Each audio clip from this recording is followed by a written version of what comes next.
حضرت ام شریک رضی اللہ تعالیٰ عنہا قبیلہ بنو عامر سے تعلق رکھتی تھی پر مکے میں آئی ہوئی تھی، گھر گھر جا کے رسول اللہ کا دین بتاتی۔ ان دنوں میں نہیں جن دنوں میں پھول پھینکے جاتے ہیں تبلیغ کرنے والوں پر، جن دنوں میں نعرے لگتے ہیں ان دنوں میں نہیں، ان دنوں میں جب چھپ چھپ کے لوگ دین کی بات کرتے تھے۔ حضرت زید بن ارقم رضی اللہ تعالیٰ عنہ کے گھر میں لوگ بیٹھ کے دین سیکھتے تھے۔ یہ خاتون مجھے آج کہہ لینے دیں یار، مجھے کہہ لینے دیں، ووٹوں کی ضرورت ہو تو عورتیں گھر گھر چلی جاتی ہیں، ایک سیٹ کی ضرورت ہو تو بیویوں کو گھر گھر بھیج لیا جاتا ہے۔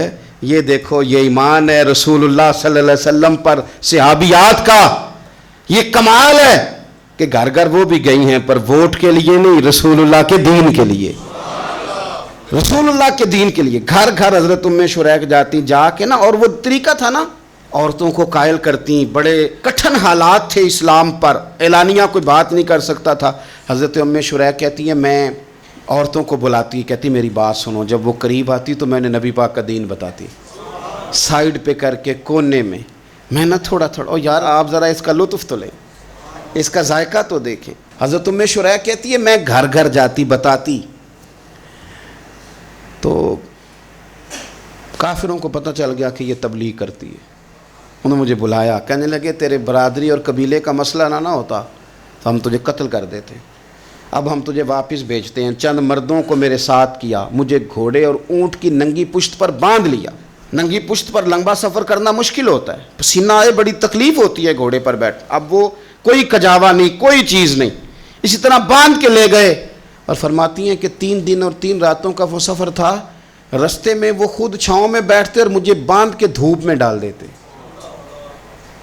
3 دن میں نے زمین پر چلنے والی کسی چیز کی آواز نہیں سنی، لیکن وہ جب نبی پاک کے دین کی بات پوچھتے تو میرا کلیجہ خوشی کے ساتھ ٹھنڈا ہو جاتا، آنکھیں کھل جاتی اور میں کہتی کیا بات ہے میرے نبی پاک کے دین کی۔ اس کیفیت میں بھی وہ تبلیغ کی لذت اپنی جگہ موجود۔ حضرت ام شریک رضی اللہ تعالیٰ عنہ فرماتی ہیں کہ جگہ انہوں نے مجھے لٹا دیا باندھ کر، پیاس بڑی شدید تھی، پانی پینے کو دیتے نہیں تھے، روٹی کھانے کو، یہ ایک عورت کی بات کر رہا ہوں، یہ خاتون کی بات کر رہا ہوں۔ آج کل تو ہمارے بچے شام کو سالن ٹھیک نہ پکا ہو تو موبائل توڑ دیتے ہیں، یہ قوم نہیں میدانوں میں جا سکتی، جہاد نہیں کر سکتی۔ خاتون کہتی ہے کہ شدید پیاس تھی اور مجھے باندھ کے لٹایا ہوا تھا، مجھے جب تکلیف بڑھ گئی تو اچانک میں نے دیکھا پانی کا ایک ڈول برآمد ہوا ہے، میں نے اس سے تھوڑا سا پی لیا پر طلب ابھی باقی تھی، وہ پھر آ گیا برتن، میں نے پھر پیا، طلب ابھی باقی تھی، پھر برتن آ گیا۔ امام ابو نعیم نے اس کو لکھا ہے حلیۃ الاولیاء میں، فرماتے ہیں تیسری دفعہ وہ پھر بھرا ہوا ڈول پورے کا پورا آ گیا، اب میں نے پیا بھی، اپنے کپڑوں پہ بھی چھڑکا۔ جب وہ سارے بیدار ہوئے تو مجھے آگے کہنے لگے کہ تو نے ہمارا پانی استعمال کیا ہے۔ فرماتی ہے پھر انہوں نے اپنے برتن دیکھے، مشکیزیں دیکھے تو بھرے ہوئے تھے، میرے قریب آ کے کہنے لگے یہ پانی کہاں سے آیا؟